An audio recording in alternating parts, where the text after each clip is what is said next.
சூரியகாந்தி பூ சூரியனோட திசையை நோக்கிதான் எப்பவுமே தன்னோட மலர்ந்த முகத்தை காட்டும். இதனாலேயே அந்த பூவோட வாழ்க்கை அதிக ஒளி மிகுந்ததா இருக்கு.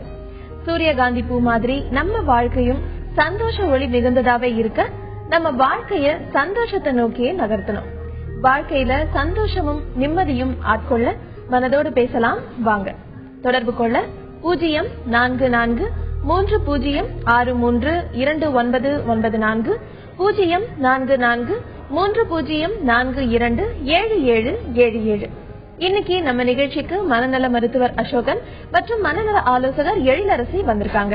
ரொம்ப மகிழ்ச்சி நீங்க நிகழ்ச்சிக்கு வந்ததுக்கு. இப்ப நம்ம கூட சென்னையில இருந்து லாவண்யா இணைப்புல இருக்காங்க. வணக்கம் லாவண்யா. Hello madam. வணக்கம் மேடம். சொல்லுங்க லாவண்யா. சார் மேடம் நாங்க சைதாப்பேட்ல இருந்து பேசுறோம் மேடம். சொல்லுங்கம்மா. மேடம் எனக்கு ஏதாச்சும் ஒண்ணு நினைச்சிட்டே இருந்தோம்னா திரும்பி திரும்பி அதுவே பிரெயின்ல வந்துகிட்டே இருக்கு மேடம். எனக்கு எந்த மாதிரி விஷயங்கள் நீங்க நினைக்கிறீங்க லாவண்யா?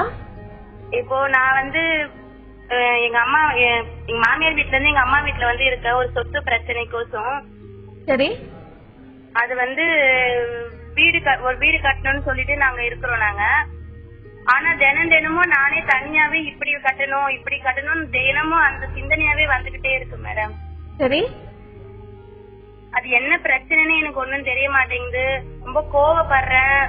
ஒரு நிலையிலேயே இருக்க மாட்டேது. தனியா இருக்கும் போது என்னமோ நம்ம என்ன தற்கொலை பண்ணிக்கலாமா, என்ன செஞ்சுக்கலாமா, அந்த நினைப்பாவே இருக்குது மேடம். எனக்கு உங்களுக்கு என்ன வயசு ஆகுதுமா? எனக்கு 25 இயர்ஸ் ஆகுது மேடம். சரி லாவண்யா. டாக்டர், ஒரு சந்தோஷமான விஷயத்தை நம்ம அடிக்கடி நினைப்போம். அந்த நினைக்கும் பொழுது நமக்கு அதனால பாதகம் எதுவும் இருக்காது.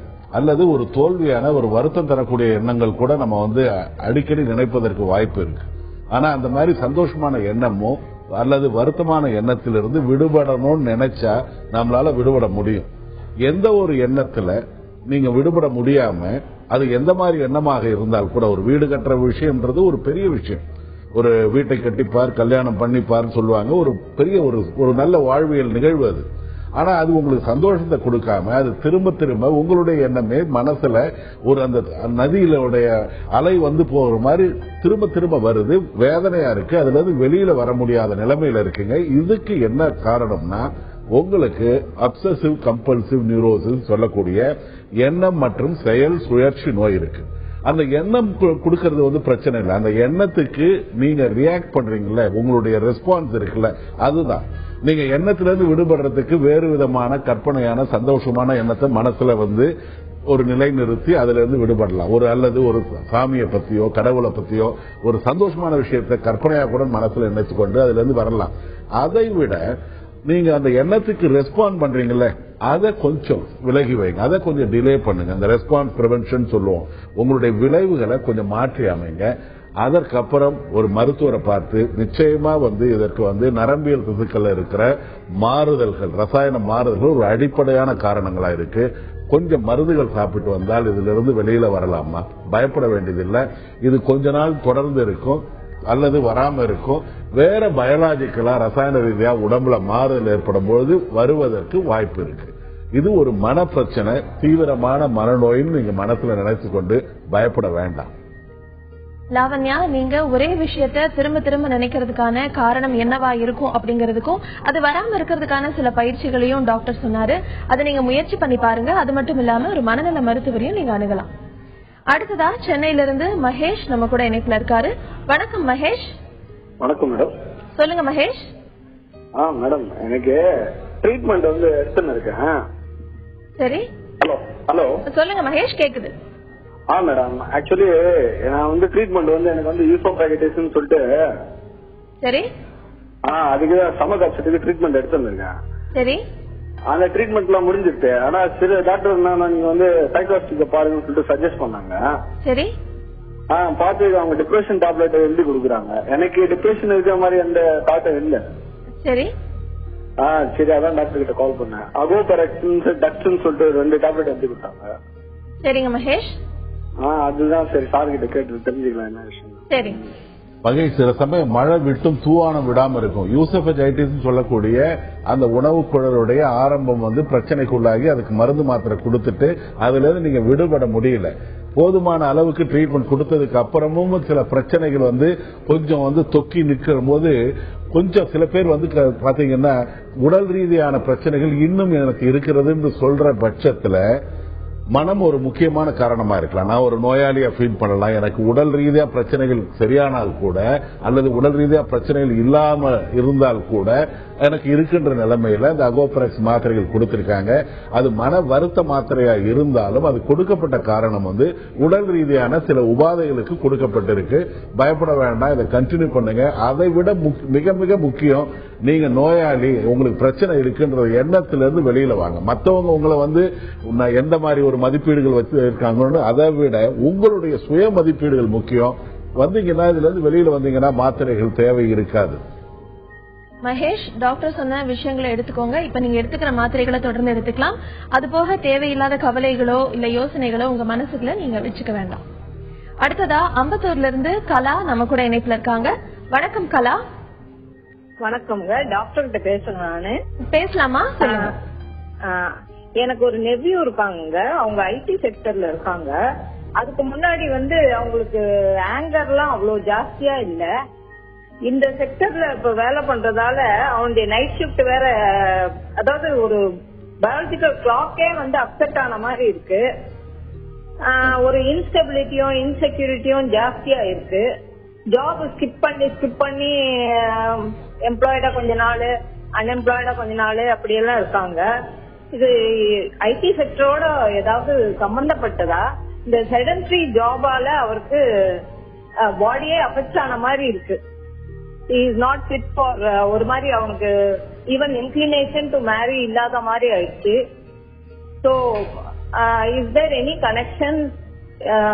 Can people carry on with that kind of job or should they give up? ஏன்னா ஒத்துக்கல, படிச்சுட்டாங்க அந்த மாதிரி, ஆனா ஜாப் டசன்ட் சூட். அதுதான் என்னுடைய கேள்விங்க. ஆஃப் பண்ணிட்டு டாக்டரோட ரிப்ளை காத்திருக்கேன். சரி, தூக்கம் ஒரு முக்கியமான ஒரு விஷயமா. ஒரு 8 மணி நேரம் கண்டிப்பா தூங்கி ஆகணும். தூங்காத நிலைமையில உடல் ரீதியா மட்டுமல்ல மன ரீதியான பிரச்சனைகள் கூட வருவதற்கு வாய்ப்பு இருக்கு. நீங்க சொன்ன மாதிரி அந்த பயாலஜிக்கல் கிளாக்னு சொன்னீங்க, அந்த சர்க்காடியன் ரிதம் வந்து மாறுது. யூஸ்வலா பாத்தீங்கன்னா சில சமயம் வந்து நைட் ஷிப்டா வந்து இருக்கும். நைட் ஷிப்டா வந்துட்டு இருக்கும்போது நம்ம என்னதான் வந்து மறுநாள் பகல்ல வந்து காம்பன்சேட் பண்ணி தூங்கினால் கூட சில வல்னரபிள் ஆசாமிகளுக்கு பிரச்சனைகள் வருவதற்கு வாய்ப்பு இருக்கு. நீங்க வந்து ஒரு தொடர்ந்த நிலையான ஒரு வேலை இருக்கணும் வாழ்க்கையில. நம்ம எந்த வேலையில இருந்தாலும் அந்த வேலையில நம்பிக்கை இல்லாத பொழுது, அதுல செக்யூரிட்டி ஆஸ்பெக்ட் இல்லாத பொழுது, எதிர்காலத்தை பத்தி கொஞ்சம் பயம் இருக்கும் பொழுது அந்த கோபம், வெறுப்பு, விரக்தி எல்லாம் வருவதற்கு வாய்ப்பு இருக்கு.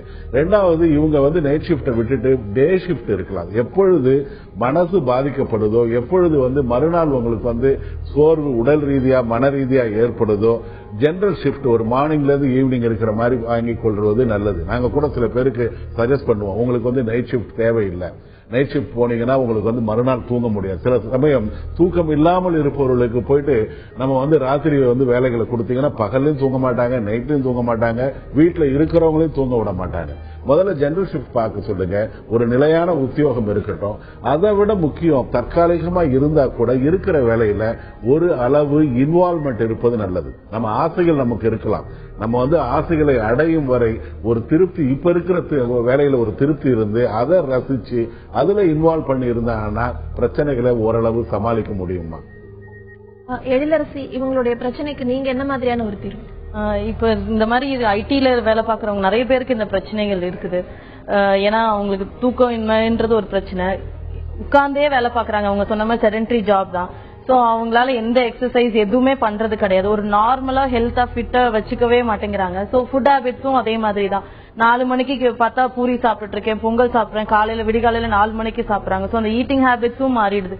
சோ எல்லாமே தலைகீழ போறப்போ அவங்களோட மனசும் வந்து அவங்க அதுக்கேத்தாப்புல அவங்க வச்சுக்கிறது கிடையாது. சோ மத்தவங்க எல்லாம் முழிச்சிட்டு இருக்கிறப்ப இவங்க தூங்கிட்டு இருப்பாங்க.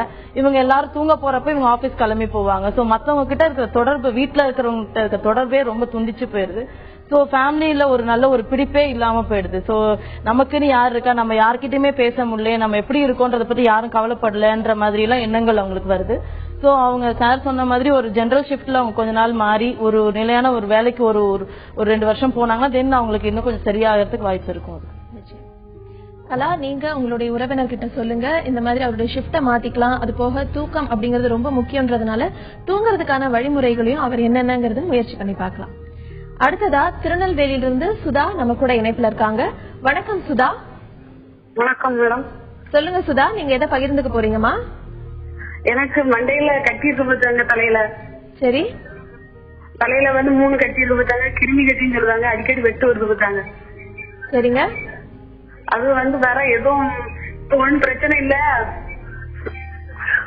உங்களுக்கு சரியாயின்னு சொல்றாங்க. ஆனா எனக்கு யாரும் என்ன சொன்னா பயந்துட்டு நம்மளுக்கு எதுவும் ஆயிருமோ அப்படின்னு ஒரு பையன் டென்ஷன் வச்சாங்க. எப்ப பார்த்தாலும் நெஞ்சு வேற படப்படம் அடிக்குது, நெஞ்சு வலி வருது. எவ்வளவு நாளா இந்த கட்டி இருக்குமா உங்களுக்கு? இப்போ கொஞ்ச நாளா தான் பார்த்தாங்க. இப்ப ஒரு 5-6 மாசம் தான் கண்டுபிடிச்சிருக்காங்க. முந்தி ஒரே தலைவலின்னு நான் சும்மா எம்பாட்டு வச்சுட்டு இருந்துட்டேன் பார்த்தாங்க. சரி, நீங்க உங்க டிவி வால்யூம் கொஞ்சம் கம்மி பண்ணிக்கிறீங்களா? சரி மேடம். சொல்லுங்க சுதா. அதான் இப்ப பார்த்தாங்க என்ன செய்யன்னு தெரியல, பயமா இருக்கு பார்த்தாங்க, எதுவும் செய்துமோன்னு பயமா இருக்கு பார்த்தாங்க. நீங்க டாக்டர் பாத்தீங்களா சுதா? ஆமா பாத்துட்டு இருக்கேன். மாத்திரை வந்துருக்காங்க, ஒண்ணும் பண்ணாது. ஒரு 3 மாசத்துக்கு மாத்திரை அவ்வளவுதான், அது கூட சரியாயிரும், கிருமி கட்டின்னு சொல்லிட்டாங்க. சரி. அதனால எதுவும் பண்ணிடுவான்னு பயமா இருக்கு, எதுவும் நமக்கு ஆயிருமோ ரொம்ப பயமா இருக்கு. எப்பவும் பயமாவே இருக்கு பார்த்தாங்க. சரிங்கம்மா. உள்ளுக்குள்ள கட்டியா தலைக்கு மேல கட்டியாமா? உள்ள சார், உள்ள 2 காத்துக்கிட்டு 2 கட்டி, வேற மூளை பக்கத்துல ஒரு கட்டி, 3 கிருமி கட்டின்னு தான் சொல்லுவாங்க. உள்ள தலைக்கு உள்ளயா? ஆமா. அது என்ன மாத்திரை கொடுத்து கரைச்சிடலாம் அப்படின்னு சொன்னாங்களா? ஆமா, கரைச்சிடும் சொல்லிட்டாங்க பார்த்தாங்க. என்ன இருமல் வியாதி அந்த மாதிரி ஏதாவது இருந்தது, அந்த சம்பந்தப்பட்ட கட்டி மாதிரி சொன்னாங்களா? கிருமினால வந்துதான் அப்படின்னு சொன்னாங்க பார்த்தாங்க. எதனால அப்படின்னு தெரியல பார்த்தாங்க. எல்லாமே கிருமியால வர்றதாமா. அதாவது நீங்க உங்க டாக்டர் சொன்னாருன்னா நிச்சயமா அந்த 3 மாசத்துல அந்த ட்ரீட்மெண்ட் எடுத்துட்டு அதை கரையக்கூடிய பிரச்சனைகள் இல்லாத ஒரு கட்டி தான். ஆனா அந்த முதல்ல ஏற்படுற பயம் இருக்குல்ல, முதல்ல மாதிரி ஒரு கட்டி உள்ள, அதுவும் தலைக்குள்ள கட்டி இருக்குன்ற எண்ணத்துல ரொம்ப அதிக அளவுல பயந்துருப்பீங்க. அந்த பயத்திலிருந்து கொஞ்சம் கொஞ்சமா நீங்க சமாதானமாகி பழைய நிலைமைக்கு வருவதற்கு கொஞ்சம் நாட்கள் தேவைப்படும். ஒரு இழப்பு நமக்கு இருக்கும்போது கூட நம்ம நமக்கு வேண்டியவங்க இறந்துட்டாங்கன்னா அந்த துக்கத்திலிருந்து வெளியில வர்றதே கொஞ்சம் சில நாட்கள், 1 வருடம் ஆகுது. அதே மாதிரி ஒரு அதிர்ச்சியான விஷயம் மனதை தாக்கும் பொழுது அது உங்களுடைய ஆளுமையை பொறுத்து, உங்களுடைய சூழ்நிலையை பொறுத்து, உங்களுடைய கல்வி அறிவை பொறுத்து, உங்களுக்கு இருக்கிற சப்போர்ட் சிஸ்டத்தை பொறுத்து, உங்களுடைய எக்ஸ்பீரியன்ஸை பொறுத்து, அல்லது உங்களுடைய கற்பனையான வேண்டாத நம்பிக்கைகளை பொறுத்து அந்த பயம் கொஞ்சம் நாளாக நாளாக மெல்ல மெல்ல கரைந்து போகும். முதல்ல அதுல இருந்து வெளியில வாங்க, பழையபடி சகஜமான நிலைமையில இருங்க. எப்பொழுதுமே கண்ணாடியை பார்த்துக்கிட்டு நம்ம உருவத்தையே நம்ம ரசிச்சுன்னு இருக்கிற மாதிரி எப்பொழுதுமே இந்த சிந்தனையில இந்த நோயை பத்தியே நினைத்து கொண்டு வேதனையில இருக்கிறது தேவையில்லாத ஒரு விஷயம். டாக்டரை நம்புங்க, மாத்திரைகளை ஒழுங்கா சாப்பிடுங்க, சகஜமா பழைய நிலைமையில இருங்க. இதுல இருந்து நிச்சயமா வெளியில வரலாமா? சுதா, டாக்டர் சொன்ன மாதிரி நீங்க உங்களுக்கு இருக்கிற இந்த தேவையில்லாத பயத்தை விட்டுட்டு நமக்கு ஏதாவது ஆயிடுமோ அப்படிங்கிற எண்ணத்தை நீங்க விட்டுட்டு எதுவும் ஆகாது அப்படின்னு உங்களுக்கு பிடித்தமான விஷயங்கள் நிறைய இருக்கும், அதுல உங்களை ஈடுபடுத்திக்கோங்க. மாத்திரை சாப்பிட சாப்பிட நிச்சயமா கட்டி சரியா போயிடும் அப்படின்னு நினைச்சீங்கன்னாலே அது உங்ககிட்ட இருந்து சரியா போயிடும்.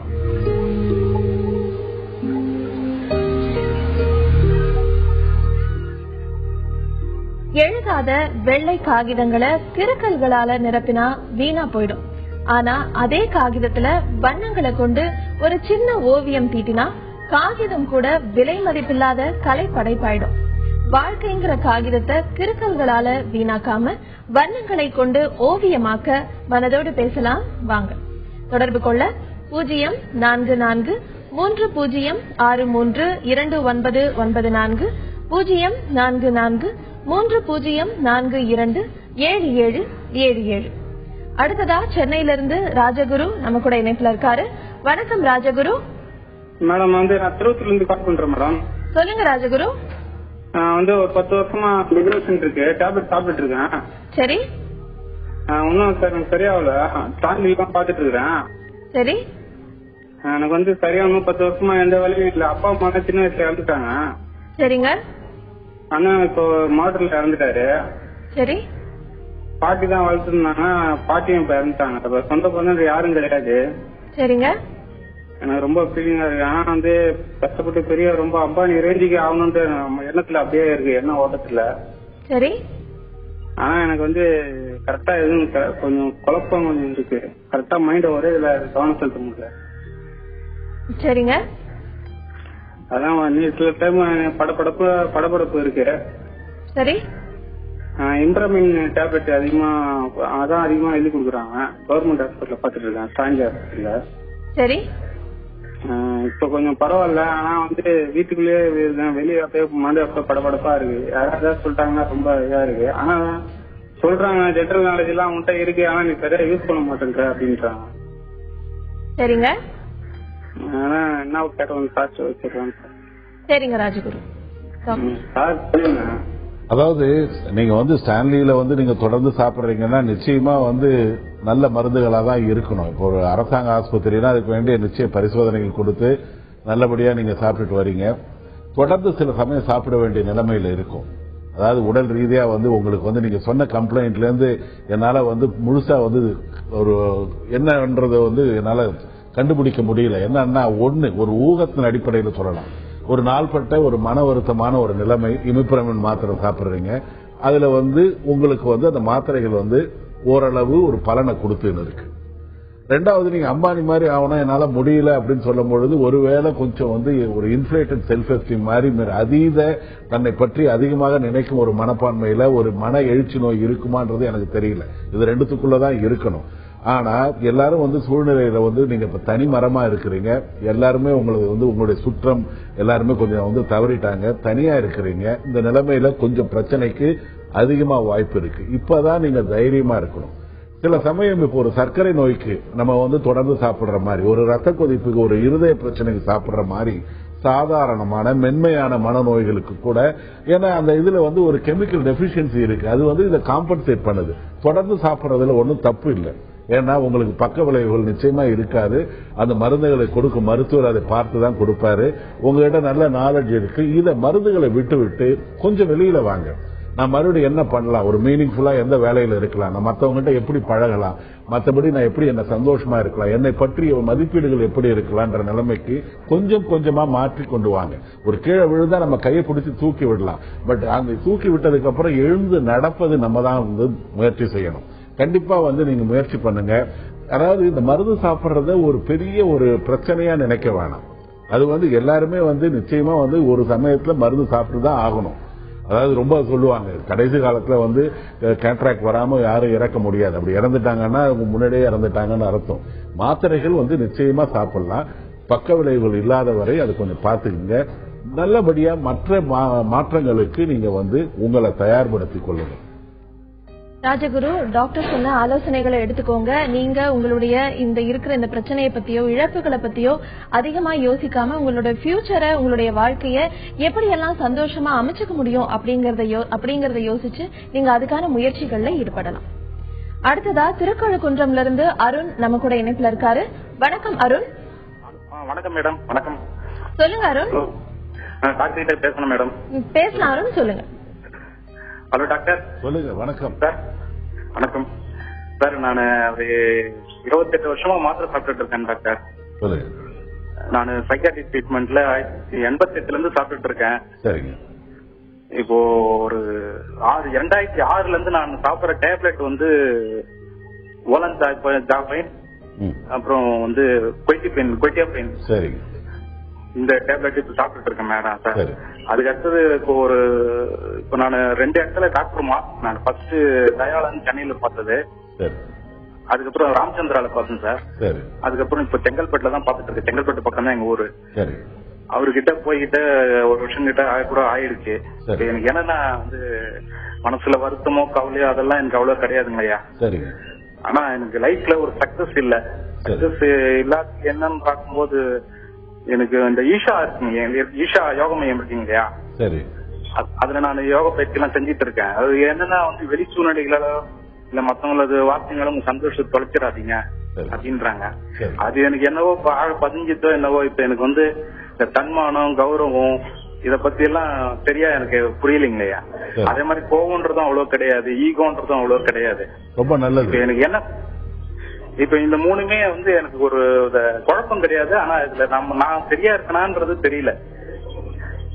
உண்மையிலே அதாவது நீங்க ரொம்ப தெளிவா இருக்கிறீங்க. ஆனா நீங்க தெளிவா இருக்கிறதுல குழம்பி இருக்கீங்க, அவ்வளவுதான்.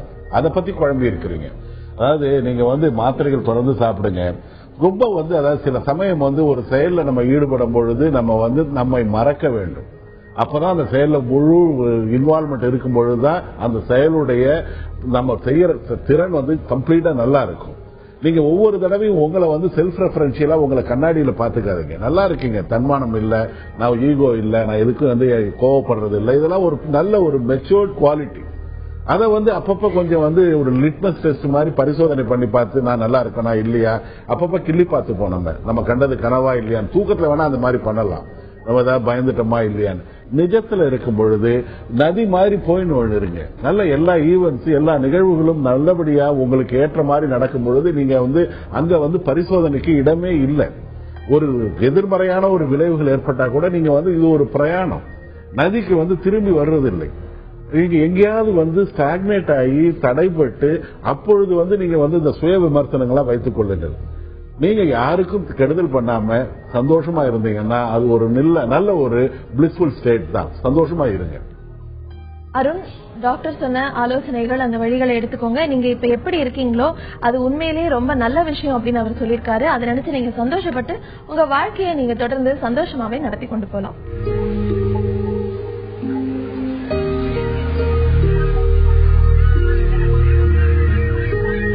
புழுதி உண்டாக்கும் செம்மண் கூட சூடுபட்டு செங்கல்லா மாறினதுக்கு பிறகு வீடு கட்ட உதவும்.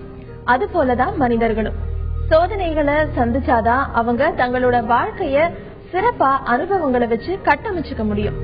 சந்திக்கும் சோதனைகளை கடந்து வாழ்க்கைய சிறப்பா அனுபவங்களால கட்டமைக்க மனதோடு பேசலாம். வாங்க, தொடர்பு கொள்ள 0443632994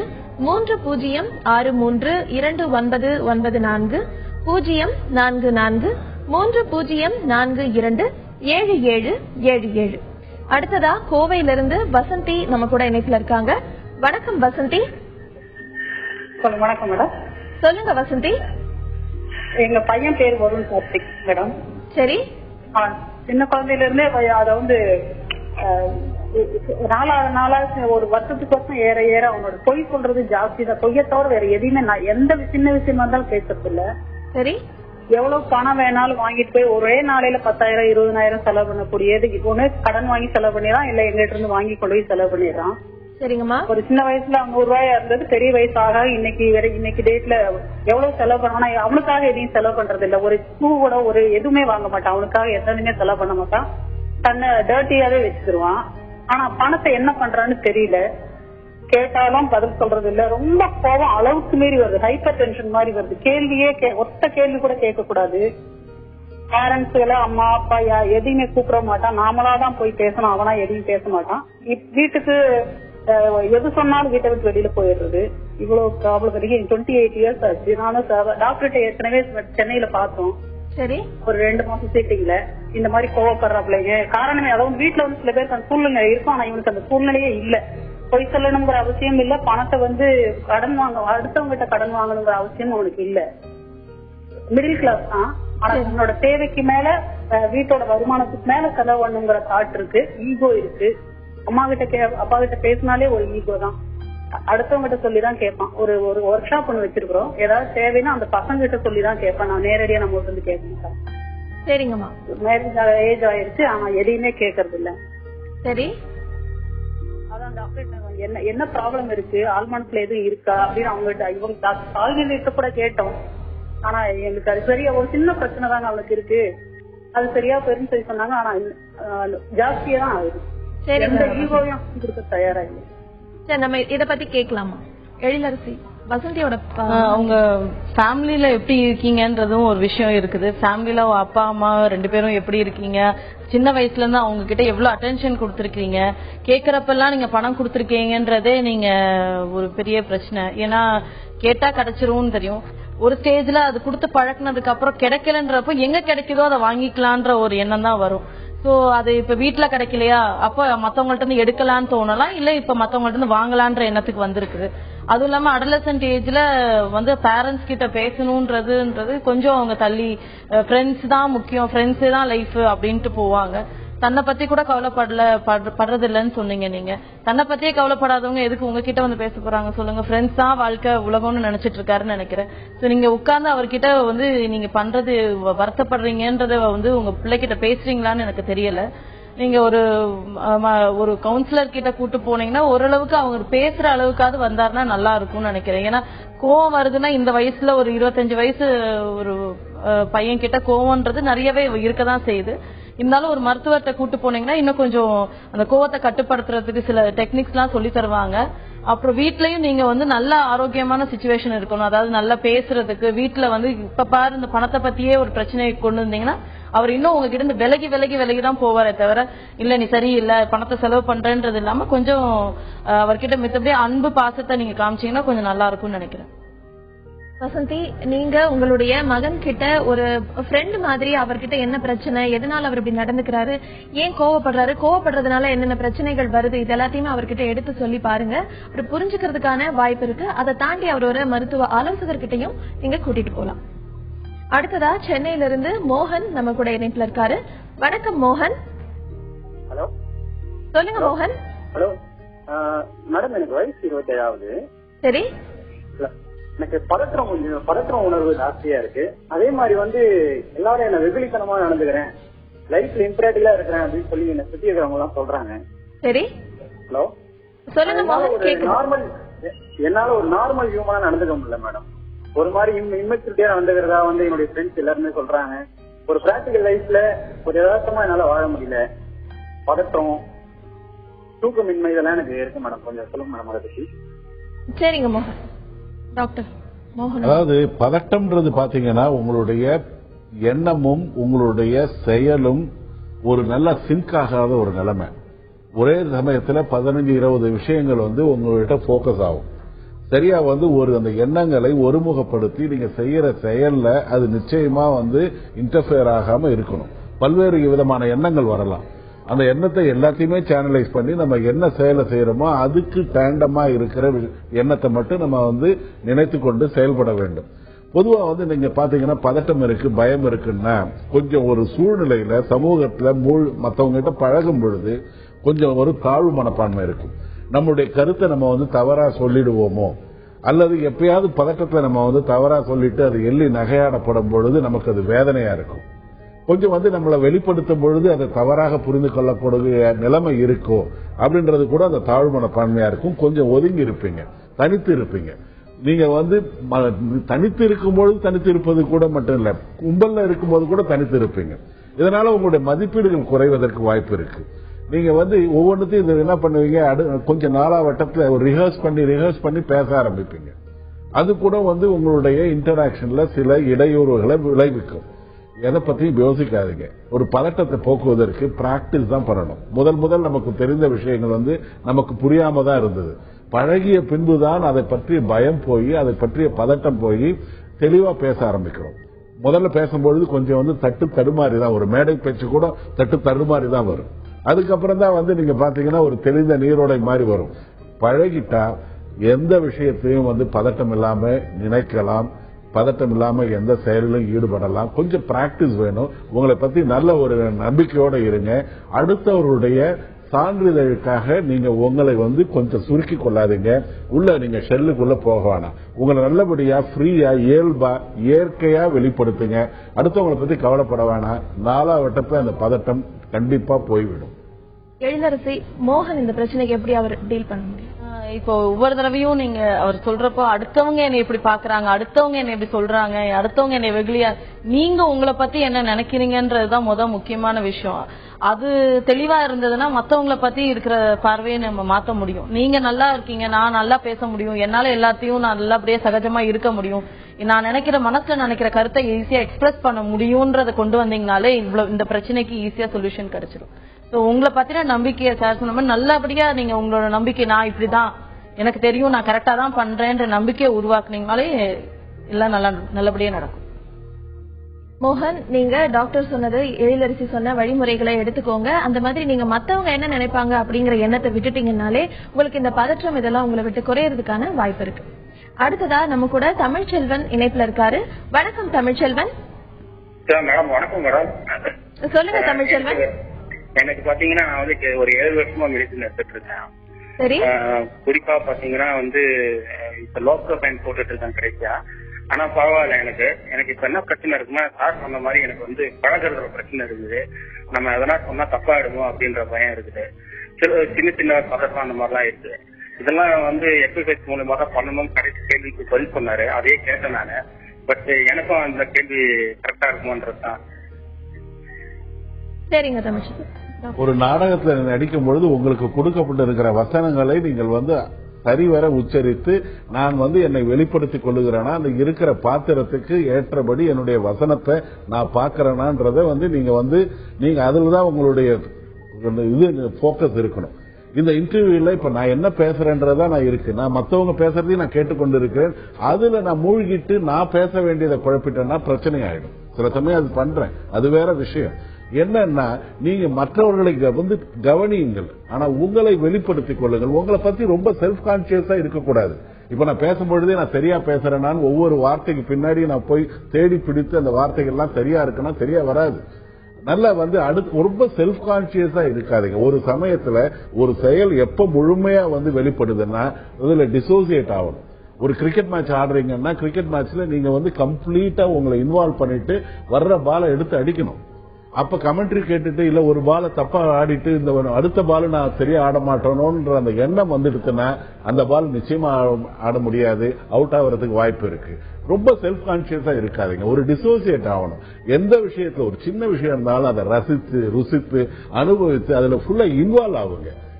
ஒரு வேடிக்கை பார்க்கறது கூட, வெட்டியா வேடிக்கை பார்க்கறது கூட ஒரு இன்வால்வ்மெண்டோட பண்ணீங்கன்னா, ரசனையோட இன்வால்வ் ஆனீங்கன்னா உங்களுக்கு இந்த மாதிரி பிரச்சனைகள் இருக்காது. ஒரு அறகுறையான ஒரு இன்வால்வ்மெண்ட் தான், கான்டாக்ட் தான் பிரச்சனைகளுக்கு பல விஷயங்கள்ல காரணமா இருக்கு. தமிழ்ச்செல்வன், டாக்டர் சொன்ன விஷயங்களை எடுத்துக்கோங்க. ஒரு விஷயத்தை நம்மளால செய்ய முடியுமா முடியாதா அப்படின்னு யோசிக்காம முழு ஈடுபாடோட எந்த விஷயத்தை செஞ்சீங்கன்னாலும் நிச்சயமா அதுல வெற்றி தான் கிடைக்கும். அடுத்ததா மதுரையிலிருந்து வெங்கடேஷ் நம்ம கூட இணைப்புல இருக்காரு. வணக்கம் வெங்கடேஷ்.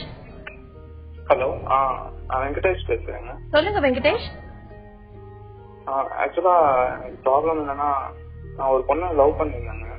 சரி. அந்த பொண்ணு என்ன லவ் பண்ணிருந்துச்சு. சரி. ஆனா எங்க வீட்டுல அக்செப்ட் பண்ணல. அதனால வந்து 2 பேரும் மியூச்சுவலா பிரிஞ்சிடலாம்னு முடிவு எடுத்துட்டோம். சரிங்க. அதுக்கப்புறம் கொஞ்ச நாள் கழிச்சு எங்க வீட்டுல கல்யாணம் ஏற்பாடு பண்ணாங்க. நான் வந்து சரி பழசெல்லாம் அப்ப நினைச்சு பார்க்காம கல்யாணத்துக்கு சரி சொல்லிட்டேன். சரி. இப்போ வந்து கல்யாணத்துக்கு கொஞ்ச நாள் தான் இருக்கு. ஆனா என்னால வந்து பழச நினைச்சிட்டே இருக்கேன், மறக்கவே முடியல. அந்த பொண்ணு என்னால ரொம்ப கஷ்டப்பட்டுட்டு இருக்குன்னு தெரியுது. லவ் பண்ண பொண்ணும். சரி.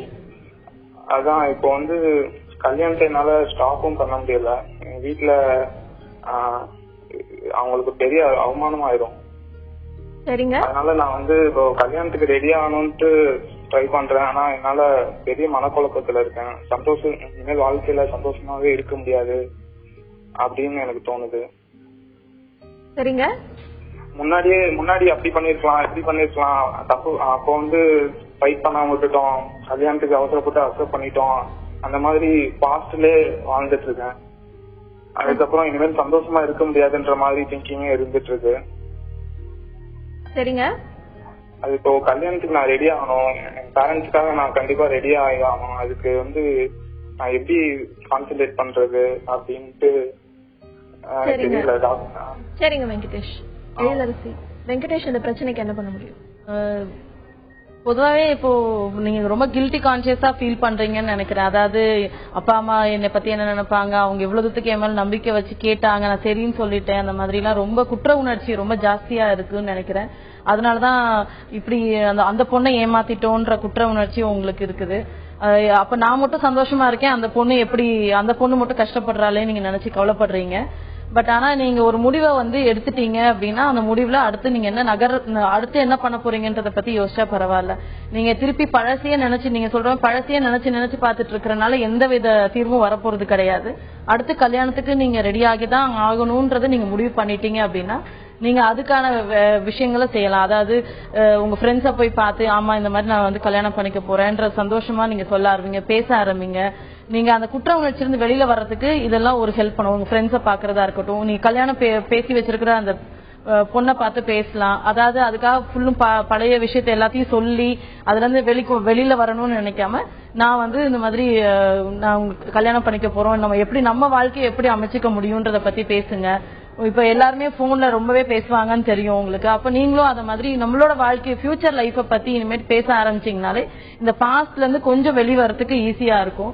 குற்ற உணர்ச்சி வந்து இதுக்கு மேல இருக்கிறதுல அவசியம் இல்லை. நீங்க இல்லைன்னா அந்த பழைய காதலியா இருக்கட்டும் இல்லைன்னா பேரண்ட்ஸ் கிட்டயும் சொல்லுங்க, எனக்கு இவ்வளவு கஷ்டமா இருந்தது, பட் ஆனா இப்படி ஒரு முடிவு எடுத்துட்டேன், ஆனா நான் ஒரு நல்ல வாழ்க்கையை நோக்கி நான் போகணும்னு நினைக்கிறேன்றத தெளிவா நீங்க பேசுனீங்கனாலே உங்களுக்கு வரப்போற லைஃப் வந்து ரொம்ப சந்தோஷமா அமையும். வெங்கடேஷ், நீங்களும் உங்களுடைய நீங்க காதலிச்ச பெண்ணும் 2 பேருமே மியூச்சுவலா பிரியலாம் அப்படின்னு முடிவு பண்ணி தான் பிரிஞ்சு இப்ப கல்யாணத்துக்கும் நீங்க சம்மதிச்சு கல்யாணமாக இன்னும் கொஞ்ச நாள் தான் இருக்கு அப்படின்னு சொல்றீங்க. இந்த நேரத்துல நீங்க அதை பத்தி யோசிச்சு உங்க மனசை குழப்பிக்காம எழிலரசி சொன்ன மாதிரி உங்களுடைய கல்யாணம் பண்ணிக்க போற பொண்ணும் நீங்களும் உங்க வாழ்க்கையை எப்படி நடத்தலாம் அப்படிங்கறத யோசிச்சீங்கனாலே இந்த குழப்பம் உங்களை விட்டு போயிடும்.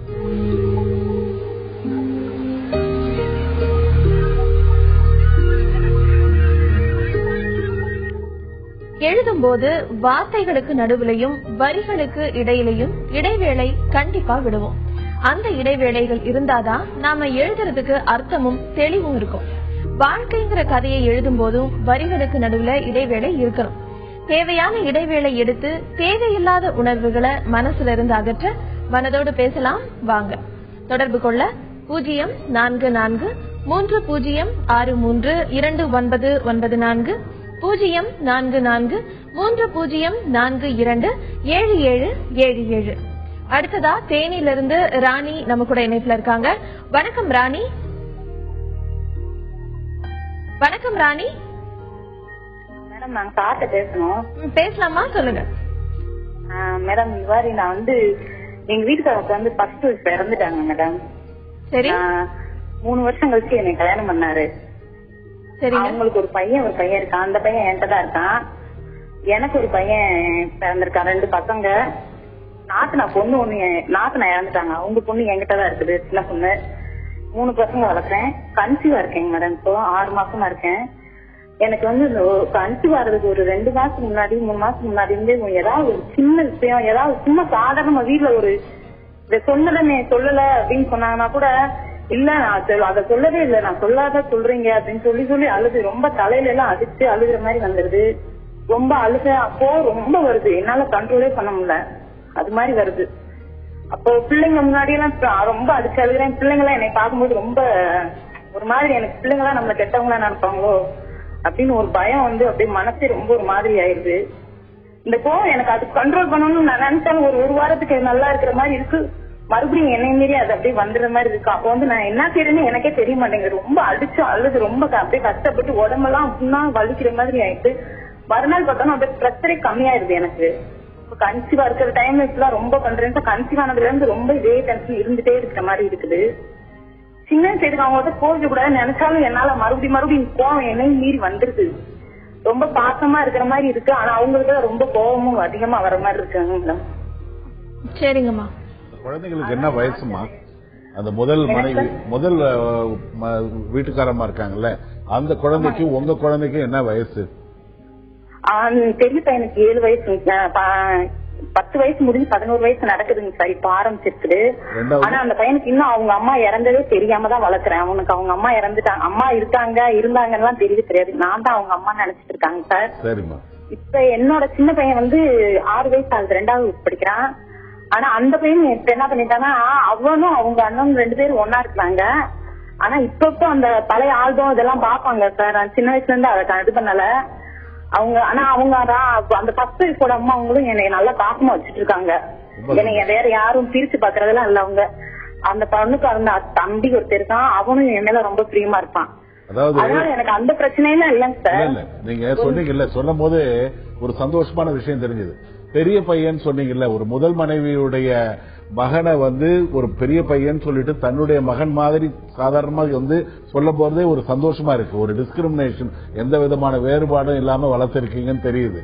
என்னன்னா இது யூஸ்வலா பிரெக்னன்சில நீங்க சொன்ன விஷயம் என்னன்னா, என்னால கோவம் வருது, கோவம் கோவத்தை வெளிப்படுத்துறேன், ஆனா கோவம் வந்ததுக்கு அப்புறம் நான் அழுவுறேன், அடிக்கடி அழுவுறேன்.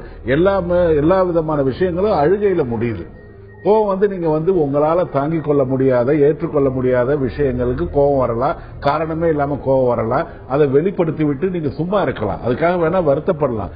ஆனா அந்த வருத்தமானது அந்த லெவலை தாண்டி ஒரு வருத்தத்தை மீறி அழுகையில முடியுது. ஒருவேளை கொஞ்சம் மன வருத்தம் ஆரம்பமாவதற்கு வாய்ப்பு கூட இருக்கு. சில சமயம் பாத்தீங்கன்னா அந்த பிரெக்னன்சி சமயத்துல பிரெக்னன்சி முடிஞ்சதுக்கு அப்புறம், டெலிவரிக்கு அப்புறம் ஒரு 100 டெலிவரியில ஒரு 4 அல்லது 5 பெண்மணிகளுக்கு ரசாயன மாறுதலால வருத்தம் வரும், போஸ்ட்மார்ட்டம் டிப்ரெஷன் வரலாம். சில சமயம் பிரெக்னன்சி ஆகும் பொழுது 3 குழந்தைகளை வளர்க்குறீங்க, நிறைய பொறுப்புகள் இருக்கும், இது எக்ஸ்ட்ரா ஒரு ஸ்ட்ரெஸ்.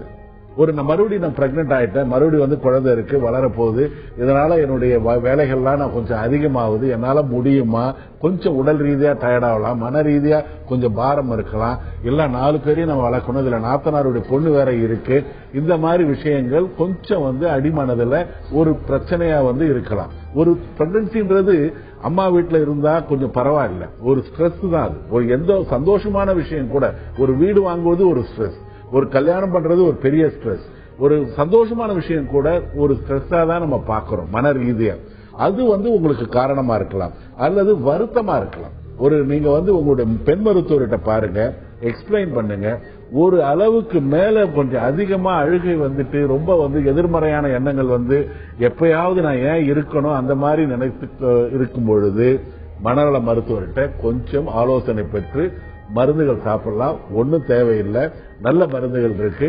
அந்த கர்ப்பத்தை பாதிக்காத அளவுல பக்க விளைவுகள் இல்லாம கொஞ்சம் வேணா அந்த மருந்துகள் கொடுக்கலாம். அல்லது ஆலோசனைகள் மூலமா கொஞ்சம் வருத்தம் இருந்தா கூட பரவாயில்ல, மாத்திரைகள் போக வேண்டாம், மருத்துவ ஆலோசனைகள் மூலமாவே ஒரு சைக்கோதெரபி மூலமா சரிப்படுத்துவதற்கு வாய்ப்பு இருக்கு.